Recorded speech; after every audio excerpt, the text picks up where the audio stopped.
Avant qu'on rentre un petit peu dans les détails là, pratiques, développer la magnanimité, peut-être qu'on peut faire un petit moment de questions quand même. S'il y a des questions parmi vous, s'il y en a qui veulent poser des questions, on peut parfaitement le faire maintenant, hein.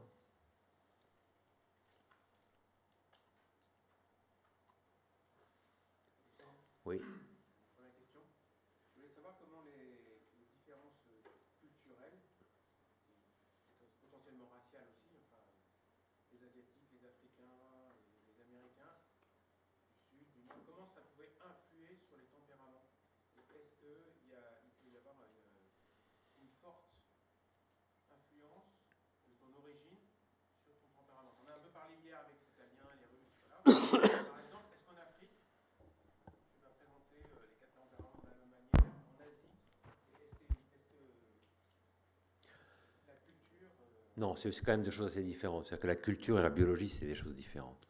Ce qu'il y a, c'est qu'une certaine biologie crée aussi une certaine culture. Ça, c'est un peu vrai.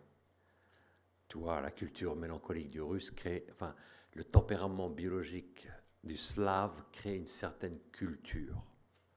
Ça, c'est vrai. Et tu vois dans la musique. La musique nationale russe, c'est pas la musique nationale espagnole. Les Espagnols pensent que les Russes, leur musique est toujours triste. Pour un Russe, elle n'est pas triste, elle est nostalgique. C'est très différent. Donc tu vois, effectivement, il y a une influence sur la culture, mais c'est la biologie qui a une influence sur la culture. La culture vient ensuite. Ce n'est pas la culture qui a une influence sur la biologie. C'est la structure de l'âme qui fait que tu as une culture comme celle-ci. Et puis hier, je vous ai parlé un peu des États-Unis, par exemple, la culture de l'American Dream, qui est une culture tu bosses ou tu meurs. C'est évidemment une culture qu'on peut confondre avec un tempérament colérique. Mais ce n'est pas du tout un tempérament colérique. Ça n'a rien à voir.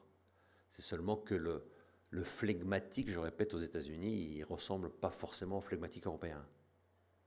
Il y a chez lui un aspect culturel qui vient s'accrocher à l'aspect biologique, qui est que je suis flegmatique, ok, mais je suis un flegmatique qui doit être entrepreneur. Sinon, je dois m'en aller des États-Unis. Je n'ai rien à faire ici. Tu comprends? Alors que l'Européen flegmatique, il peut parfaitement ne pas être entrepreneur et vivre très bien. Aux États-Unis, impensable. Tu vois ce que je veux dire?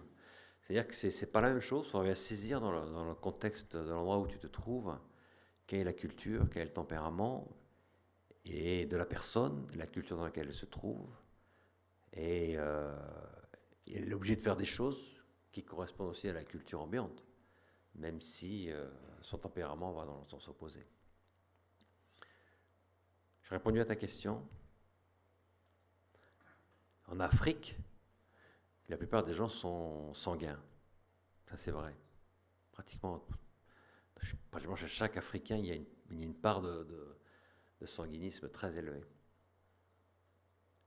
Et ça a des conséquences, bien sûr, sur la culture africaine. Ils sont toujours en train de s'amuser. C'est évident. Ils sont toujours en train de s'amuser. Ils sont toujours heureux, quoi. Ils vivent ils vivent au jour le jour. Ça crée une culture.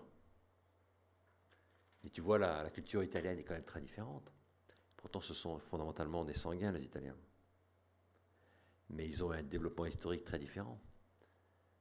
Et donc, ils ont une culture quand même assez différente de la culture africaine.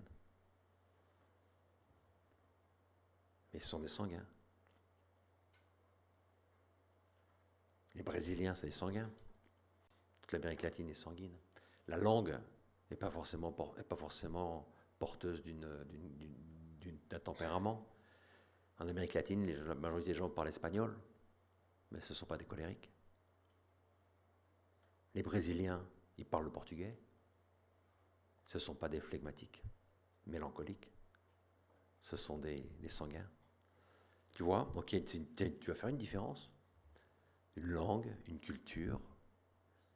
Dans cette langue, cette culture, peuvent se manifester différents types de tempéraments. Ok. Une autre question, oui. Posez votre question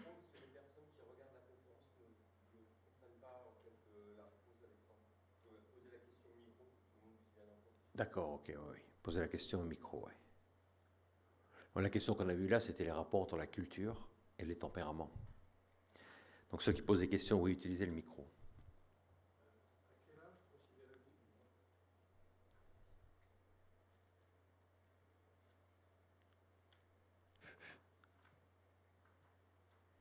À quel âge considérez-vous que le tempérament est abouti? Ah ben le tempérament, et tu l'as déjà dans le ventre, tu l'as dans le ventre de ta mère. C'est le caractère qui aboutit jamais. Mais ça, le tempérament, c'est inné. Donc c'est dans ton ADN, c'est déjà, tu l'as, au moment où de la conception, tu as déjà un tempérament. Oui, mais je vois les enfants, ils se révèlent au fur et à mesure. Ça, c'est autre chose. C'est toi qui arrives à le découvrir petit à petit dans le comportement de cet enfant. Et donc, plus tu arrives à le voir tôt, mieux ça vaut. Et alors, ce qui se passe, c'est qu'il y a des parents qui sont très très bons pour ça. Il y a des parents qui sont très très bons parce qu'ils connaissent bien la science des tempéraments. Ils regardent dès que l'enfant naît, ou même avant qu'il naisse, ils essaient de savoir quel type arrive là. Et assez rapidement, ils arrivent à voir quel est le tempérament de l'enfant. 1 an, 2 ans. 2 ans, c'est évident qu'un gamin de 2 ans, des parents qui connaissent un peu cette science, ils savent parfaitement le tempérament de l'enfant. Parce qu'à partir du moment où le caractère commence à se développer, le caractère, c'est-à-dire la liberté, à ce moment-là, tu as un mélange des deux. Et l'enfant, il peut faire à 3 ans des choses qu'il n'a pas envie de faire parce que maman lui a dit qu'il faut le faire. Tu vois?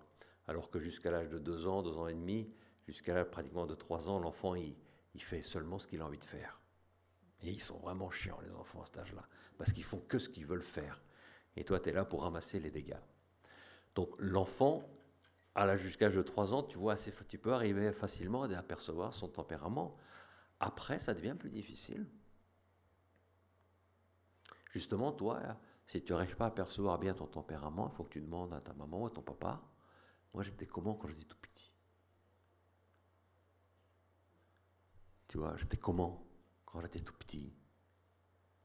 On va te dire, ah ouais, et toi, ton frère, il courait dans tous les sens, il faisait plein de... Et toi, tu étais plutôt super calme, tranquille. Tu te dis, ah bah tiens, moi, j'ai plutôt un tempérament introverti, alors. Oui, t'as raison, tu étais plutôt trop introverti, toi. Alors que ta sœur, c'était l'opposé, tu vois. Les parents, ils connaissent pas bien, tu leur poses des questions, etc. Et aussi, ils peuvent arriver à découvrir un petit peu tout ça. Donc les tempéraments, en principe, on va les découvrir très rapidement. Et on doit les découvrir rapidement, parce qu'après, ça devient plus difficile. Après, c'est un mélange de tempérament et de caractère.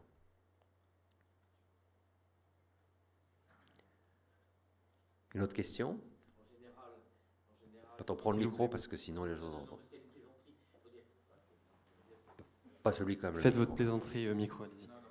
Effectivement, dans les familles nombreuses, il y en a un certain nombre ici.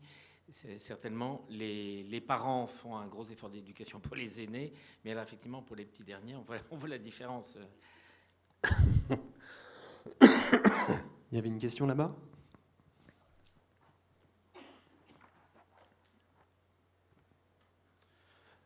Est-ce qu'on connaît quelques chiffres sur la distribution des 4 tempéraments? Les chiffres? Oui. Qu'est-ce que... Oui, il y en a, mais je ne suis pas un grand spécialiste vraiment de ces chiffres-là. Mais tu peux les trouver sur Internet. Ok. Je ne me souviens pas exactement. Mais ouais, c'est pas du 25% partout. Mais je crois qu'il y a un peu moins de flegmatiques dans le monde. Les 3 autres tempéraments sont un peu plus gros que le tempérament flegmatique, si je me souviens bien.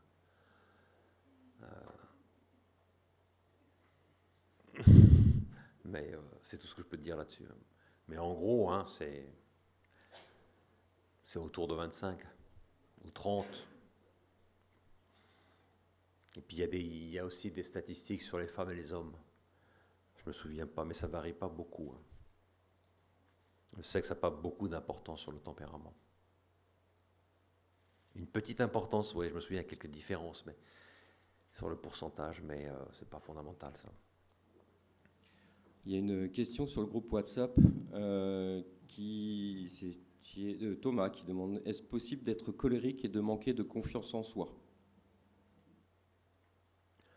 Bon, en principe, non. Le colérique, il a confiance en soi d'une manière naturelle. Si tu n'as pas de confiance en toi-même, il faut réfléchir. Peut-être qu'il faut voir les autres aspects du cholérisme. S'ils sont tous présents et que manque seulement celui-là, ça veut dire qu'il faut peut-être réfléchir, mais en principe, non, le colérique, il a toujours une confiance en lui-même. Ça ne veut pas dire que c'est une confiance absolue, divine, mais ça veut dire qu'il a confiance dans ses capacités d'agir. Après, qu'est-ce que tu entends par vraiment confiance en soi, à quel niveau et quel pourcentage, là je ne peux pas répondre. Mais le colérique, je ne vois pas comment un colérique peut manquer de ce minimum de confiance en soi qu'on voit chez les colériques. Quand tu connais bien des colériques, tu vois qu'ils ont confiance dans leur capacité d'action. Parfois ils se trompent, mais ils se lancent facilement parce qu'il y a cette confiance.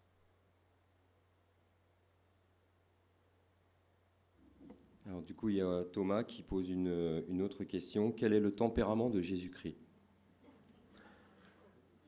Non, Jésus-Christ, comme était un être parfait, un homme parfait, c'est très difficile de connaître son tempérament. Ou peut-être qu'il a toutes les forces de chaque tempérament sans avoir les faiblesses.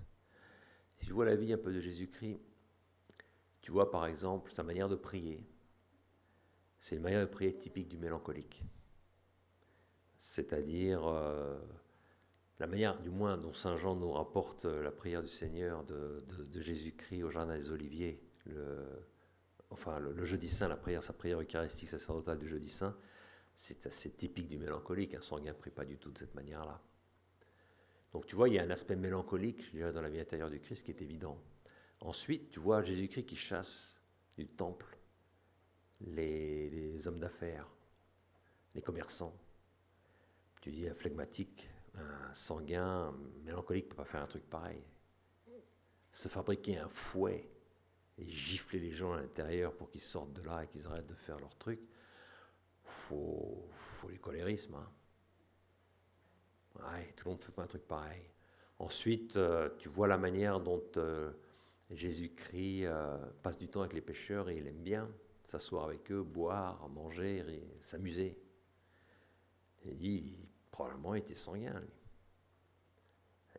Il a un comportement, parfois tu te dis, c'est pas suffisant d'avoir la vertu pour faire ça. Il faut aussi aimer cette ambiance de communication, joie de vivre, etc. Ensuite, tu vois Jésus-Christ, lorsqu'il parle à la femme adultère, qui était prise en adultère, et qui reste extrêmement tranquille face à ces monstres de pharisiens qui veulent lui jeter des pierres. Et il est d'un calme totalement inouï, c'est un calme typique du phlegmatique. Donc qu'est-ce que tu peux dire? Tu peux dire qu'en fait, sur Jésus-Christ, comme c'est un homme parfait, il est probable qu'il accumulait en lui, je veux dire, toutes les qualités de tous ses tempéraments, et qu'il n'y avait pas les défauts. Souvent, les gens disent, plus tu grandis en caractère, plus ton caractère absorbe ton tempérament et que donc on ne voit plus ton tempérament. C'est pas vrai. Et les très grands saints, on sait parfaitement quel tempérament ils avaient. La plupart des grands saints, on sait exactement quel tempérament ils avaient. La sainteté ne consiste pas à anéantir le tempérament. Pas du tout. Saint Paul, on l'a vu. Saint Pierre, on l'a vu. Saint Jean, on voit parfaitement leur tempérament, les gars. Ils sont pas, leur caractère n'absorbe pas leur tempérament. Ils limitent les dégâts, mais ils n'absorbent pas les tempéraments.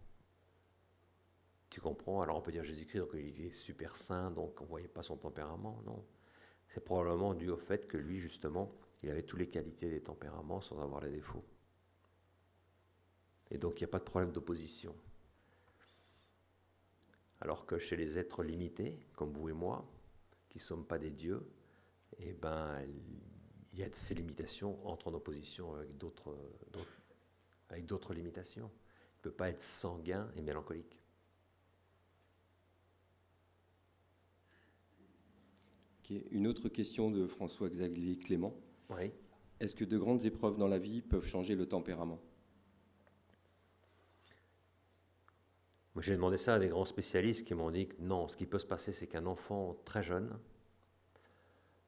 très jeune, disons qu'il y a un tempérament flegmatique.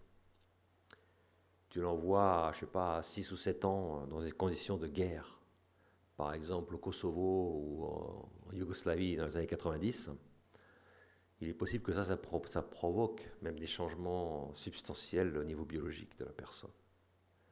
Il est possible.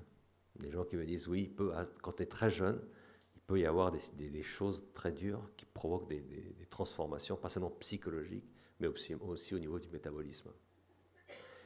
Mais j'ai jamais vu de gens comme ça. Tu vois, jamais vu. Mais théoriquement. Est-ce que vous recevez encore une ou deux questions? Oui, oui.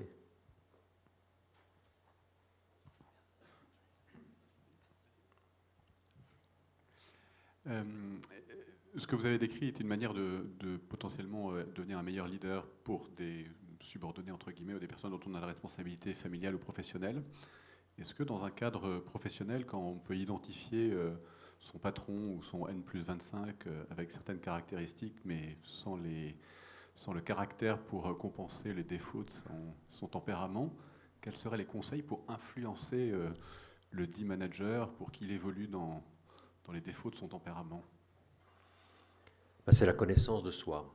Le gros truc, c'est toujours la même chose. Tu as bien des gens, c'est l'absence de connaissance de notre sujet qui fait que ces personnes n'avancent pas dans la vie.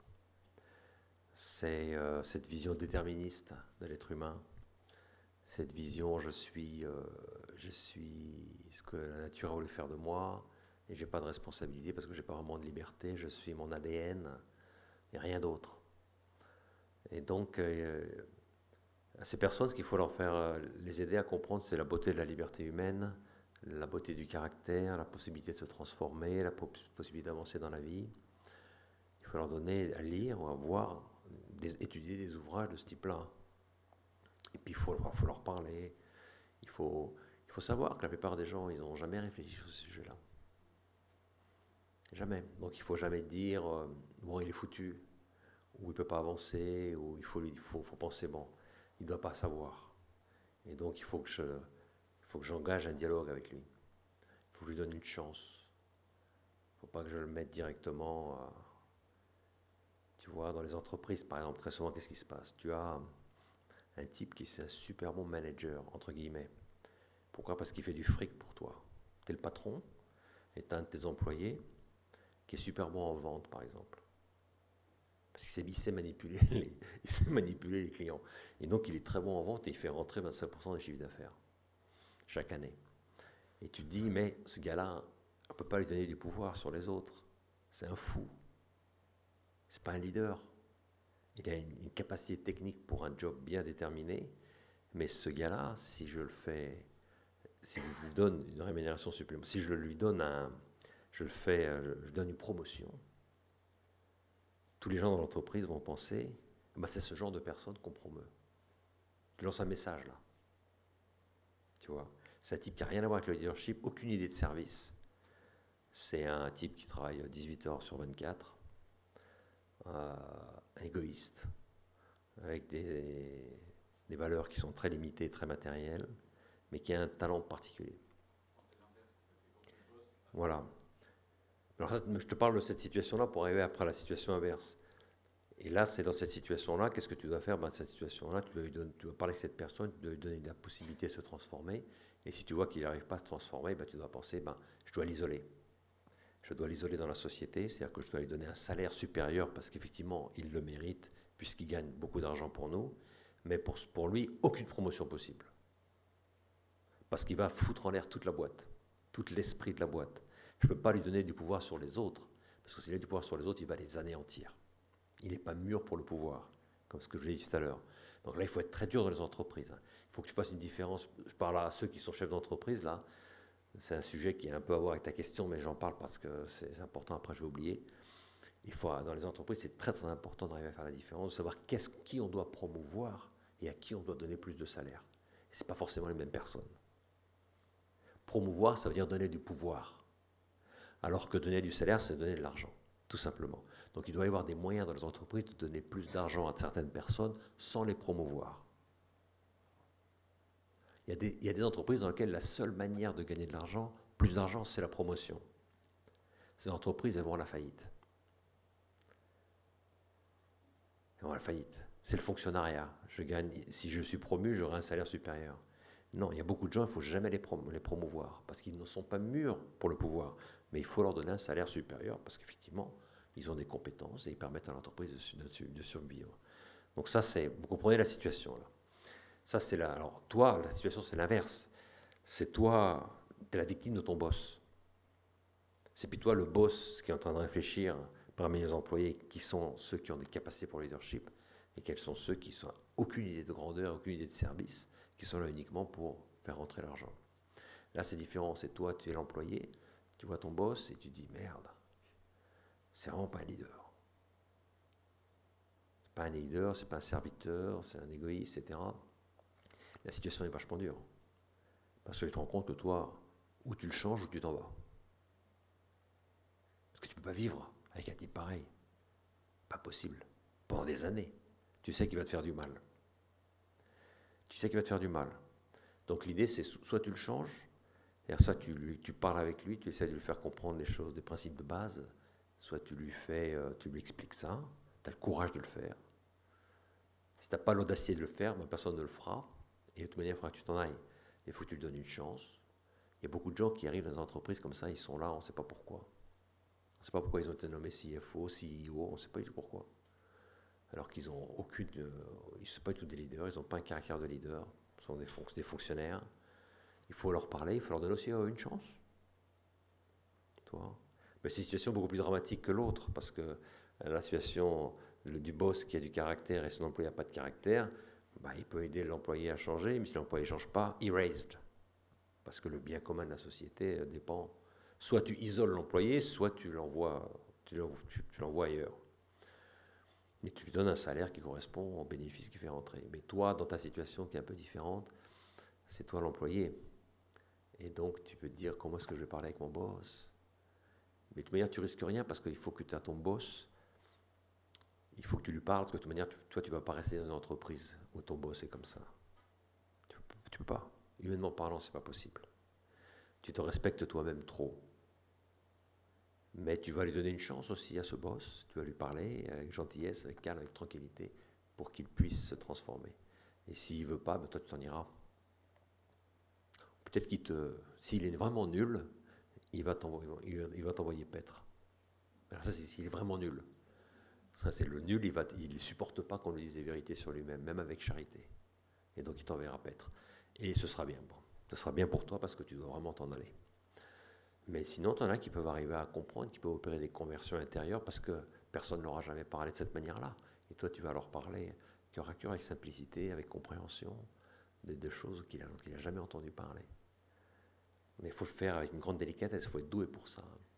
Si tu es sanguin, c'est bien. Si tu es un mélancolique, ça peut être facile.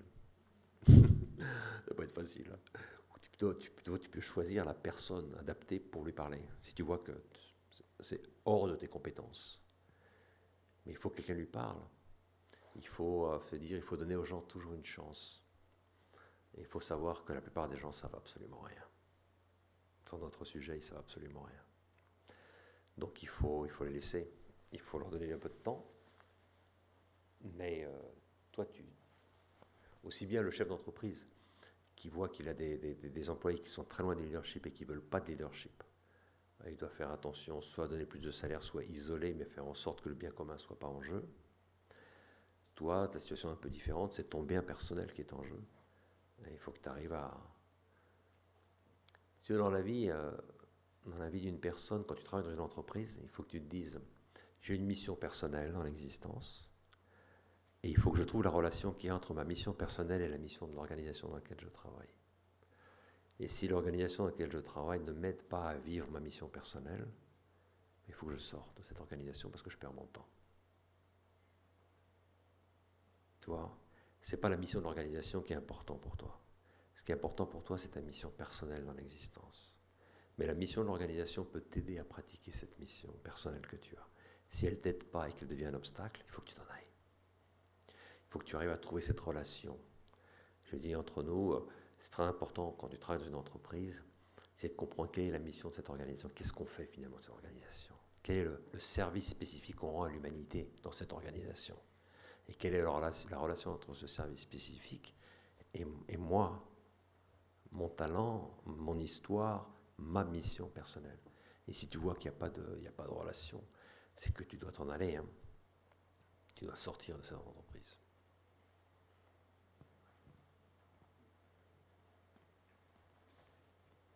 Dis-moi. Une petite question rapide. Quand on choisit, alors ça peut être une femme ou un associé pour monter son entreprise, est-ce qu'il faut mieux choisir quelqu'un qui est dans le même cadran que nous, quelqu'un qui est dans un cadran à côté, donc un autre tempérament, pour que ça marche le mieux possible? Si tu prends quelqu'un qui a un tempérament similaire au tien, qu'est-ce qui va se passer? Il n'y aura pas de conflit. Mais il n'y aura pas d'avance, il n'y aura pas de progrès, il n'y aura pas de nouvelles idées. Si tu prends une personne comme toi, en fait, c'est comme si tu prenais personne. Tu vois ce que je veux dire? Et dans les couples, c'est assez différent parce qu'il y a d'autres éléments à prendre en considération. Mais dans la vie des organisations, choisir des gens comme ça, c'est choisir personne. Et parce qu'il n'y a pas de complémentarité là. Et donc tu as un board, tu as un conseil de direction où il y a 10 flegmatiques. Et en fait, c'est comme s'il y avait une seule personne. Voilà. Alors chacun, bien sûr, a ses propres idées, c'est évident. Mais sur le mode, le comportement, l'originalité, la créativité est très différente. Et donc il va se passer qu'en réalité, on ne va pas beaucoup avancer. Donc dans la vie de l'organisation, il est très important, si tu es intelligent, de se dire, bon écoute, celui-là c'est vraiment l'opposé de moi, donc je vais le choisir. Parce que justement, il a des idées très opposées, il va pouvoir me challenger. Tu vois, quand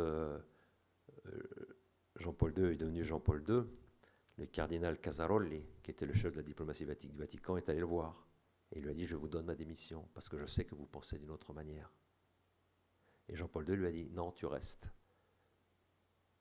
Parce que tu penses d'une autre manière. Tu vois ce que je veux dire? Tu restes parce que j'ai besoin de personnes qui ne soient pas comme moi. Et je vais avoir besoin de personnes qui sont aussi des diplomates. Moi, j'aime pas la diplomatie. Mais j'ai besoin de personnes qui soient des diplomates, même si bon, il n'a pas tenu longtemps quand même. Il a tenu 2 ans avec Jean-Paul II. Mais toi, c'est un acte d'intelligence. C'est-à-dire, je ne veux pas des gens comme moi. Je veux des personnes qui puissent être un véritable challenge pour moi. Sinon, on ne va pas avancer. Pour rassembler tous les éléments nécessaires à la réflexion, il faut des gens qui voient les difficultés, il faut des gens qui voient les opportunités. Et si tu n'as que des gens qui voient les difficultés, tu ne vas pas avancer. Si tu n'as que des gens qui voient les opportunités, tu avances dans le vide. Sans réalisme, tu vois. Donc, voilà, ça c'est pour la vie des organisations.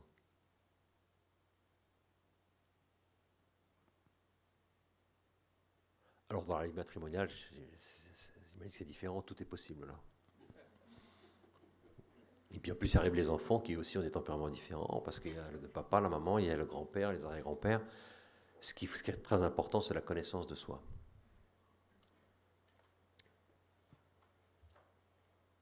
Vous êtes OK? Il y a une autre question? Il y avait... Oui, dis-moi. Monsieur?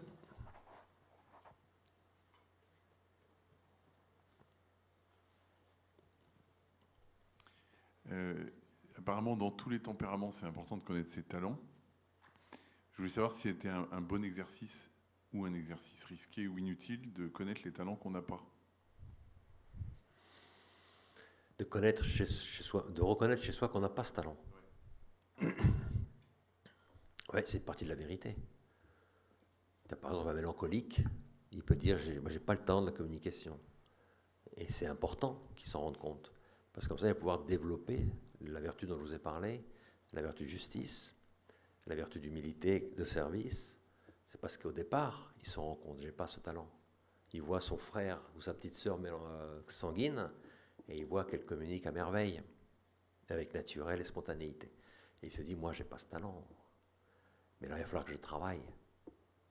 Et donc, l'important, c'est de voir des exemples de gens, effectivement, qui ont ce talent pour apprendre d'eux. Mais toi, tu vas le développer au niveau du caractère. Alors qu'eux, ils ne l'auront pas développé. Ce sera quelque chose qui sera inné chez eux, quelque chose de biologique. Donc tu as raison, hein. Un colérique, il se rend compte, il n'a pas de difficulté pour de servir les autres, et donc il va falloir qu'il grandisse là-dessus. Je suis d'accord avec toi.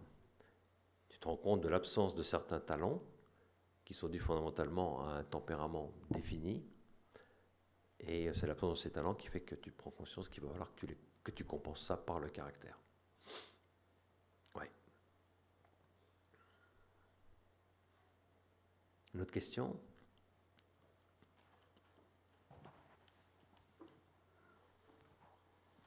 Oui, j'avais une question à propos de l'énéagramme. Est-ce qu'il y a des recoupements qui sont possibles entre le tempérament et les différents types de l'énéagramme? Bien sûr, parce que tous ces systèmes ils sont basés sur les 4 grandes lignes. Mais moi, je ne suis pas spécialiste des tempéraments. Donc, je ne suis pas encore moins spécialiste de l'énéagramme. Il y a une personne hier qui m'a posé des questions sur l'énéagramme aussi. Je ne suis pas un spécialiste. Moi, ce qui m'intéresse dans les tempéraments, c'est, dès que dirait Hippocrate, c'est que c'est immédiatement utilisable et facile à utiliser et très simple. Et c'est un instrument de base très important pour la compréhension de ce que je suis, pour pouvoir développer le caractère. Tu vois ? Donc, comprenez bien, ma stratégie du leadership vertueux, c'est d'utiliser les tempéraments pour arriver à comprendre facilement quelles sont les tensions qui sont dans la vie de chaque personne en termes de développement de la vertu. Mais plus loin, c'est pas notre science, c'est pas la science. Tu vois, là, il faut que tu parles avec des grands spécialistes de l'énéagramme. Ça rentre pas dans notre science de leadership vertueux, ça. Nous, on veut mettre vraiment l'accent sur le caractère. Mais pour être réaliste, on parle des tempéraments. Mais l'accent, on le met sur le caractère. Les gens viennent, formation et leadership, pour développer le caractère, pour se développer eux-mêmes. Pas seulement pour connaître les tensions biologiques qu'ils ont depuis toujours. Parce que tu as des gens qui utilisent toute cette science du tempérament uniquement pour communiquer avec les autres le mieux possible. Et souvent pour manipuler l'autre. Tu vois ? Alors qu'une personne qui vient à un séminaire de leadership vertueux, il vient parce qu'il a envie de développer son caractère, il a envie de développer ses vertus, c'est ça ce qui l'intéresse avant tout. Et bien sûr, en développant tout ça, il apprend aussi à communiquer mieux avec les autres. Mais l'objectif de lui, ce n'est pas l'efficacité dans la communication. Tu vois ? La psychologie aide beaucoup à obtenir ce qu'on appelle une grande efficacité dans la communication, c'est-à-dire obtenir des gens ce que tu attends d'eux. Toi, tu veux que des gens travaillent pour toi, alors que travailler pour toi, c'est de la folie. Tu veux que les gens t'aiment, alors que t'aimer, c'est complètement dingue. Il y a des méthodes. Effectivement, il y a des gens, je ne vais pas dire que l'énéagramme, c'est sur ce sujet-là, mais je veux seulement montrer que tu as des gens, ce qui les intéresse fondamentalement, ce n'est pas la croissance personnelle.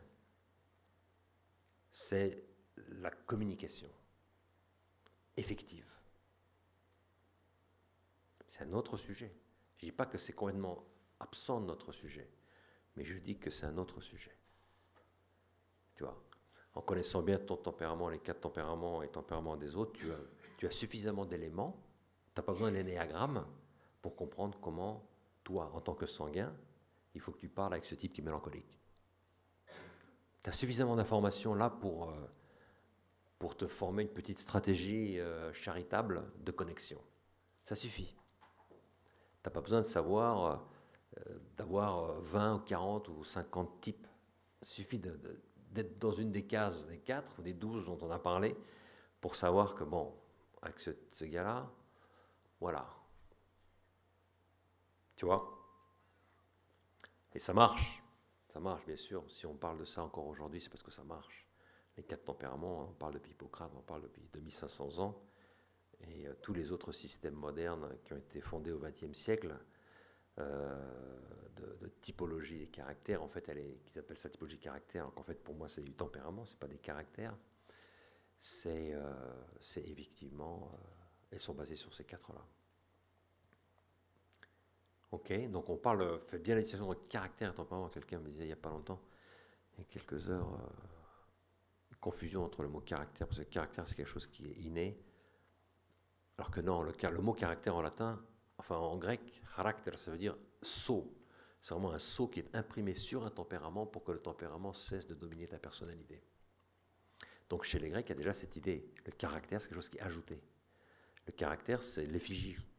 Ce que tu as sur une monnaie, tu avais une image du tsar ou l'image du roi ou de l'empereur. Ça, c'est le caractère. Mais avant d'avoir cette image, tu as le coin, tu as la pièce pure et dure d'or ou d'argent, et ensuite tu mets le sceau. Et le sceau, c'est le caractère. Donc quelqu'un qui a du caractère, c'est quelqu'un qui a un sceau. Tu comprends?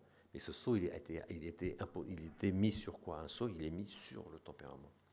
Donc avant d'avoir le caractère, on a le tempérament. C'est pour ça qu'on appelle ça en grec caractère. Mais très souvent en français, ou dans d'autres langues latines, on fait la confusion, on utilise très peu le mot tempérament, on dit c'est un type de caractère. Ce type, il a un caractère très fort. Hein? En fait, on se trompe au niveau du vocabulaire. Il n'a pas un caractère très fort. Fondamentalement, ce qu'il a, c'est qu'il est colérique. Tu vois? Très souvent, pour dire c'est un colérique, on dit il a un caractère très fort. Fais attention. En fait, on veut dire c'est un colérique. Parce qu'un type qui a un caractère très fort, c'est quoi? C'est un saint. Un type qui a toutes les vertus, et au niveau excellent, c'est un saint. Donc quand tu me dis ce gars-là a un caractère très fort, je dis quoi? C'est un saint vraiment? Non, c'est qu'il est... c'est un colérique alors, c'est pas la même chose. Tu vois ce que je veux dire? Donc il faut faire un peu attention au vocabulaire qu'on emploie. Il faut savoir qu'en France, comme dans d'autres pays, l'Espagne, l'Italie, les pays de langue latine, on a très souvent employé le mot caractère quand on avait en vue en fait le tempérament. Et on dit très souvent cette expression, il a un caractère très fort. En fait, on ne veut pas du tout dire qu'il a un caractère solide, qu'il est vertueux. On veut dire tout simplement qu'il est colérique.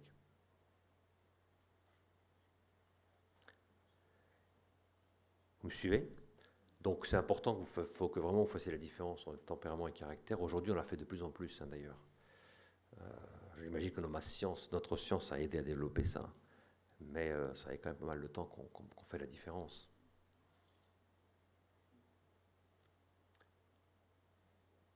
Encore une question? Ici. Oui. Je voulais juste, j'avais une question par rapport à la conclusion que tu as donnée tout à l'heure. Est-ce que tu peux nous préciser pourquoi on ne peut pas être et sanguin et mélancolique? Ah, sanguin et mélancolique. Ou d'autres tempéraments, mais pourquoi on peut être un mélange de deux tempéraments? Merci. Bon, c'est quelque chose de traditionnel dans la science des tempéraments. C'est que, comme ce sont des tensions intérieures naturelles innées, ces tensions sont incompatibles avec des tensions opposées. Sinon, c'est l'autodestruction. C'est-à-dire, tu ne veux pas être colérique et flegmatique. Le colérique, il est tout le temps orienté vers l'action. Lui, ce qui l'obsède, c'est l'action. Il a besoin de faire quelque chose, besoin d'agir. Le flegmatisme, c'est une tension vers la paix intérieure, vers la paix avec les autres. C'est une tension opposée, en fait. C'est une tension complètement opposée. Et donc, tu ne peux pas être aujourd'hui flegmatique et demain mélancolique, et demain colérique. Non. C'est impossible.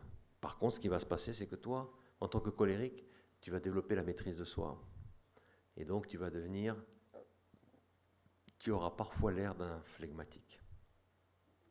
Mais celui qui te connaît bien, il dira « Oui, mais il n'a pas l'air du tout. » C'est-à-dire qu'il a l'air d'eux, mais en fait, je le connais, c'est pas du tout comme ça. C'est un type qui a développé la maîtrise de soi. Et toi, tu peux confondre la maîtrise de soi avec le flegmatisme. C'est pas la même chose.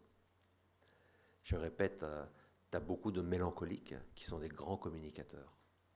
Jean-Paul II était un grand communicateur. Mais sa communication, c'est pas parce qu'il est sanguin. Sa communication, c'est parce qu'il a développé un certain nombre de vertus qui fait qu'il s'intéresse beaucoup aux personnes.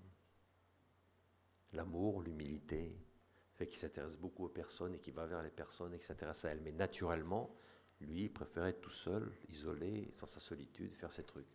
Donc, ce sont des tempéraments, effectivement, qui sont totalement opposés. Un mélancolique sanguin, c'est pas possible. Ce sont deux, c'est la nuit et la lumière. Et ça, tu le comprends. Quand tu vois les tensions auxquelles le sanguin est soumis et les tensions du mélancolique, comment est-ce que tu peux être les deux à la fois? Comment est-ce que tu peux être en une seconde extroverti et introverti?